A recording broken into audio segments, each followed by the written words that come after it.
Tam Tam mène un vrai ramdam avec des films très musclés sur Internet. On écoute puis on en découd entre membres du collectif et majorité gouvernementale. Report de soins, pénurie d'infirmières et burn-out des soignants, difficulté d'accès à la médecine pour les plus fragiles, hôpitaux poussés à la rentabilité. Alors, comment ça va la petite santé en Belgique? Jusqu'ici, le patient était stable, mais les symptômes s'aggravent. Fruit d'une longue histoire de lutte et de conquête, l'assurance soins de santé et ses garanties pourraient bien finir aux urgences. Car le gouvernement Michel n'a pas les mêmes thermomètres que les patients et les soignants. Dès son entrée en fonction en 2014, il s'est rué au chevet des entreprises dont il a réduit les cotisations patronales, qui passeront bientôt de 32,25% à 25%, alors qu'elles sont une des principales sources de financement de la Sécu. Un traitement de faveur pour les patrons, auquel s'ajoutent de nouveaux contrats précaires et sans cotisation. Manifestement, l'opposition au gouvernement gonfle et enfle. Bonjour Jean Hermès, secrétaire général des Mutualités chrétiennes. On vous voit rarement monter aux barricades. Pour le coup, vous lâchez. Dans le film Tam Tam, vous qualifiez le gouvernement de néolibéral. Vous appelez les citoyens à la résistance. Bonjour Brieux Wathelet, 25 ans, ex-leader étudiant en tant que président de la Fédération des étudiants francophones. Vous êtes désormais le bouillant porte-parole de Tam Tam, originaire d'Ottigny, et vous n'êtes pas lié à la famille Wathelet du CDH. Je vous salue à nouveau Damien Thierry, tout aussi bouillant député fédéral MR. Habitant de Linkebeek, près de Uccle, bienvenue encore à Wauthier-Robens, porte-parole d'Assuralia. Les assurances hospitalisation sont une des cibles de Tam Tam. Alain et Michel feront également résonner leur voix et ça s'entendra. Monsieur Hermès, sous le gouvernement Michel, la santé aurait perdu 1,5 milliard d'euros, dites-vous. Or, votre collègue Xavier Brenez, patron des mutualités libres, rétorque: désolé de voir des organisations respectables tomber dans la désinformation. Vous désinformez ? Nous disons simplement que les budgets de soins de santé ont été mis sous pression, puisque sous ce gouvernement, le taux de croissance a été moindre que le gouvernement précédent. Mais surtout, les prestataires de soins, eux, ont dû subir cette réduction des dépenses, cette réduction des moyens. Et dès lors, ils ont été obligés d'augmenter les suppléments, de facturer des prestations non remboursées. Les patients se trouvent donc avec des coûts plus élevés et on voit dès lors aussi augmenter, et c'est un indicateur quand même, le budget des assurances privées, qui en une fois, aujourd'hui en Belgique, se monte à 1,8 milliard. On va en parler un peu plus tard, mais vous estimez que c'est vraiment mauvais pour la santé des Belges, en une phrase ? Absolument, mais alors plutôt la croissance, parlons de la croissance. Est-ce que cette croissance amène plus de santé? Et là, aujourd'hui, on constate de grandes inégalités par rapport à la santé. Et il est peut-être bon de rappeler qu'il y a des écarts d'espérance de vie. Et justement, parlons-en. Dans le film, Tam Tam indique que ces mesures d'économie, effectivement, touchent les plus faibles, c'est-à-dire surtout les Wallons, car en effet, vous venez de le dire, les Wallons vivent 3 ans de moins que les Flamands et les Wallonnes 2 ans de moins que les Flamandes. Une dame de Charleroi, la dame de Charleroi qui va parler, se dit très impactée par l'augmentation du prix des soins de santé. Quand elle a payé son loyer, elle ne peut plus se soigner. Une interview d'Alain Dils. Moi, je paye mes factures par mois. Les hôpitaux m'envoient parce que j'ai eu le cancer. Je suis obligée de faire du drainage lymphatique. C'était à vie, mais j'arrive plus. Ça fait 3 mois que je fais plus de kiné. Donc vous ne vous soignez plus? Non. Je retarde même mon cancérologue et tout à cause que j'arrive plus. S'il arrive quelque chose, je sais pas qu'est-ce qui arrivera aux enfants. Ils seront orphelins, ils n'auront plus leur mère. Il n'y a que ces cas-là. C'est terrible ce que vous dites. C'est la vérité pourtant. Si je ne paye pas, c'est les whisky à ma maison. Qu'est-ce qu'il faut faire? Il faut que je paye les factures. Monsieur Wathelet, vous estimez que ce genre de situation, c'est vrai, assez dramatique, c'est en partie la faute du gouvernement qui va répondre via l'ancien bourgmestre de Linkebeek? En tout cas, ce genre de témoignage, c'est assez édifiant sur la réalité vécue par les citoyens aujourd'hui. Moi, ça me touche énormément, ce genre de témoignage. Donc, elle repousse les soins pour un cancer parce qu'il y a une problématique en termes d'accès. Mais c'est vraiment la faute du gouvernement, puisque c'est ça, évidemment, le cœur de ce sujet. L'objectif de la campagne Tam Tam, c'est de dénoncer le néolibéralisme, c'est-à-dire l'extension progressive des mécanismes de marché sur une série d'aspects de la vie sociale des gens. Voilà, c'est ça qu'on dénonce. Alors, que le gouvernement fédéral aggrave cette tendance, c'est un fait, que peu de gens nient d'ailleurs. Et vous dites que certains médicaments augmentent, vous parlez du Voltaren, par exemple, d'Afalgan, vous dites aussi que certains certains autres sont moins remboursés. On parle des antibiotiques. Pour vous, c'est vraiment, ça impacte la santé des Belges. Ça impacte la santé, mais pas que la santé, parce qu'il y a différents aspects de la vie sociale des gens qui sont touchés. Le travail, la justice, d'ailleurs, c'est des thèmes de campagne qui vont revenir. Ce qu'on a envie de dire, c'est qu'en fait, pour pouvoir avoir de la cohésion sociale, il faut réduire les inégalités, et le néolibéralisme ne le fait pas, malheureusement. Bon, Monsieur Thierry, vous êtes donc un néolibéral, d'après en tout cas Monsieur Wathelet, qui est le porte-parole de Tam Tam. Je dis un mouvement quand même impressionnant, avec Mutualité socialiste et Mutualité chrétienne, syndicats socialistes, syndicats chrétiens. Ces années, pas rien. Cela dit, d'après une étude de l'OCDE, voyons aussi, on est à charge et à décharge ici, une étude de l'OCDE. L'OCDE, ça regroupe tous les pays développés. Le taux de satisfaction par rapport à notre sécurité sociale est de 91%. La Belgique a le record du monde. Alors qui il faut croire, eux ou vous? Écoutez, je pense que ce qui est intéressant, c'est d'avoir un débat contradictoire.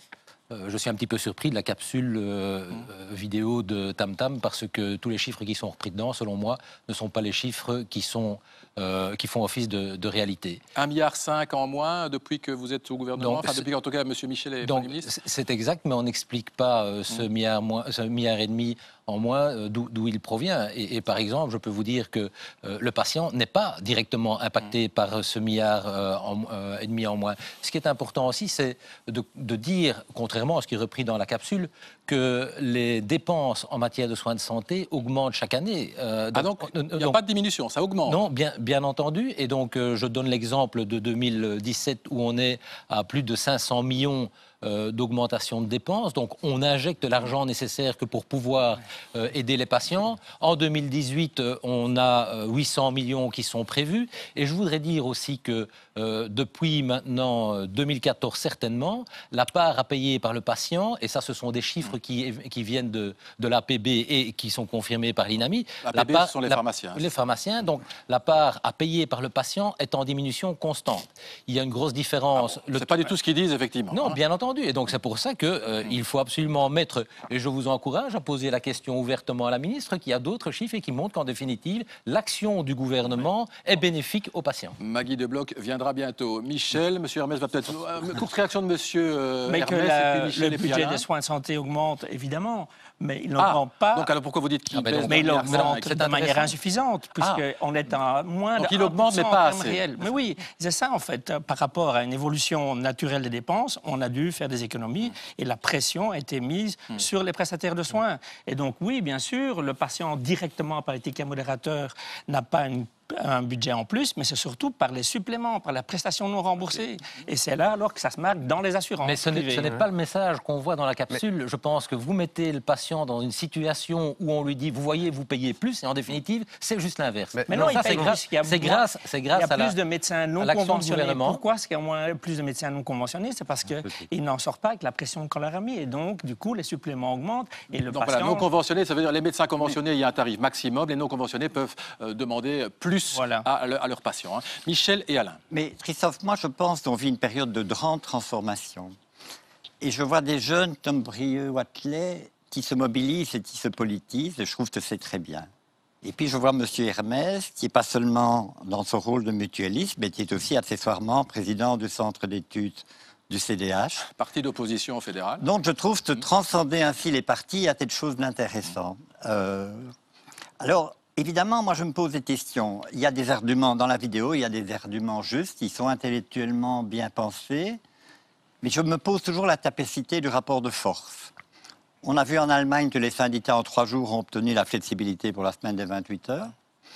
On voit aussi des associations de consommateurs qui, par le boycott de force des constructeurs automobiles, Volkswagen, etc., a bougé complètement. Alors pourquoi vous parlez d'Allemagne, Michel? Je dis non, je pose la question de Tam Tam et du levier du rapport de force. Tel est le rapport de force. Il y a eu, par exemple, il y a eu autour des visites domiciliaires, des perquisitions, de tout ça, il y a un grand mouvement qui dépasse visiblement les clivages habituels et qui touche des milieux inhabituellement motivés par ce genre de problème. Est-ce qu'ici, ce phénomène du parti Maximilien, de tout ça, peut se reproduire via Tam Tam pour la sécurité sociale? C'est un grand mouvement qui est en train de naître face au gouvernement. Oui, et le pouvoir qu'il peut avoir dans ce sens. Est-ce que la téléspectatrice de Marché Nopo dans sa cuisine peut être concernée par les propos de Tam Tam? Écoutez, très simplement, nous avons fait une enquête en 2015. On a eu, par Internet, on a eu 50 000 réponses et 80% des répondants disaient: pourquoi doit-on demander des suppléments en chambre privée? Pourquoi cette distinction? Donc la population belge ne comprend plus cette situation. Et donc là, on pourrait très simplement le gouvernement pourrait décider de limiter, de plafonner. Donc, c'est pas comme si c'était De inéluctable. limiter quoi, de plafonner le supplément en D'un chambre horaire en individuelle. chambre privée. On l'a possible, ça interdit en chambre à 2 lits pour ne pas le faire en chambre privée. D'ailleurs, la ministre de Bloch elle-même s'est offusquée dernièrement au Parlement de voir cette énorme croissance avec des coûts énormes par patient. Oui, enfin, donc une petite réponse par rapport à cela. Chacun a évidemment sa politique en matière de chambre à 1 lit, 2 lits ou 4 lits. Ce que je sais, c'est que moi j'ai été checker ce qui se passait en Suède il n'y a pas plus que 15 jours, parce que c'est un système de soins de santé qui est mis là-bas en place et qui est un des plus performants au monde. Et on retourne vers un système de chambre à 1 lit parce que ça permettrait aux patients de pouvoir rentrer plus rapidement chez eux et d'être autonomes. Donc je crois qu'à un certain moment, tout ça c'est quelque chose qui doit être analysé. Mais il y a quand même un élément qui me dérange profondément, parce que Tam Tam se définit comme étant une association, et c'est le débat d'aujourd'hui, tout à fait apolitique, mais quand même un petit peu de gauche, et vous attaquez une politique néolibérale. Moi, j'attends toujours de savoir exactement ce que veut dire néolibéral. Ce que nous faisons, c'est une politique libérale sociale. Et quand vous me dites, nous sommes une association apolitique, je constate simplement, vous l'avez dit vous-même, vous attaquez le néolibéralisme et vous êtes de gauche. Donc, et j'entends bien ici maintenant que vous êtes un mouvement qui fait face au gouvernement. Si ça, c'est pas faire la politique, alors je comprends. C'est vraiment très important de clarifier ça. Il y a une grande différence entre la politique, donc faire des choix politiques, les citoyens le font tous les jours, faire de la politique et être partisan. Vous, ce que vous dénoncez, c'est vous accusez Tam Tam partisan. Exactement. Partisan, ça veut dire être au service d'un parti. Or, vous le voyez ici, les acteurs de Tam Tam, c'est à la fois des grosses institutions comme les mutuelles et des syndicats, c'est à la fois des toutes petites associations d'éducation permanente au service de personnes. Simplement, monsieur Thierry, c'est pour vous dire que entre une grosse institution et une toute petite, il y a un diagnostic partagé. Et le diagnostic partagé entre nous, validé par des expertises de terrain et des expertises académiques, c'est précisément le fait que le marché... Tout le monde n'est pas d'accord avec cette expertise, vous l'avez vu. Hein, on va demander à Alain ce qu'il en pense. Alain libérale n'est absolument pas d'accord avec ça. Dans ce débat, je ne suis pas suspect, parce que s'il y en a un qui s'est colté avec Maggie de Bloch, c'est bien moi. Mais non, mais c'est vrai. Oui, c'est à cause de vous qu'elle ne vient pas. Oui, mais c'est vrai, on a une explication récemment, voilà, dont tac, balle au centre. Mais effectivement, quand une ministre dit à un moment, il ne faut plus faire d'économies parce que sinon on va toucher au système, et que dans le budget 2017, paf, elle doit faire 900 millions, elle va devoir encore faire probablement 250 millions, ça veut dire qu'il y a un problème. Ça, je pense qu'on ne peut pas le contester. Par contre, le clip est vraiment puant. Vraiment. Le clip est puant. Le clip est puant, complètement. C'est de l'idéologie de bas étage. On est dans du marxisme, je ne vais pas dire léninisme, parce que mais on est il y a une doctrine marxiste derrière. L'extrait a été diffusé d'abord sur la forme. On comprend à certains moments pas la personne qui parle. J'ai dû écouter 3-4 fois pour ça va très vite. Les mots. Il y a un ton très péremptoire, militant, mais on le comprend. Parce que quand vous dites que finalement les soins de santé dérapent en faveur des patrons, pourquoi ? Parce que sur les cotisations sociales, on passe de 32% à 25%. Mais écoutez, ça c'est de l'idéologie. Vous opposez les gens, vous opposez le patient et le patron. Et le patron, si. Attendez, laissez-moi terminer. Et le patron, c'est qui aussi ? C'est le petit indépendant, c'est le gars qui rame pour sa petite et moyenne entreprise. Donc, il faut arrêter de faire de l'idéologie comme ça et d'opposer les gens. En fait, vous faites exactement la même chose que le gouvernement. C'est exactement ça. Réponse de M. Hermès. C'est incroyable. Nous essayons justement de réconcilier, parce que nous avons vu aujourd'hui que les employeurs payent de plus en plus, dans les avantages extralégaux, des primes d'assurance groupe. Eh bien, et des assurances d'hospitalisation. Et l'assurance quoi, vous dites en faveur des patrons. Excusez-moi, laissez-moi Vous parler. terminez, s'il vous plaît.